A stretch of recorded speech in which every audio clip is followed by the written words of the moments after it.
Selain digemari oleh penggemarnya dari kalangan penghobi, akuarium juga digemari untuk digunakan sebagai penghias rumah.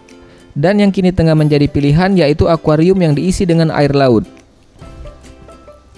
Salah satu pelaku usaha akuarium laut, Marno, mengatakan, yang berbeda akuarium laut ini dengan air tawar, yaitu beragam biota laut yang selama ini hanya bisa dilihat di laut, bisa dipindahkan ke dalam akuarium.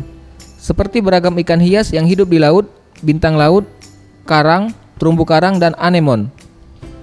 Meski harga untuk pembuatannya mencapai puluhan juta rupiah, namun untuk perawatan terbilang mudah dan murah, yaitu harus rutin membersihkan akuarium dari lumut dan juga mengganti air akuarium, serta menambahkan air dari laut sebanyak 20% dari jumlah total air setiap 1 bulan sekali.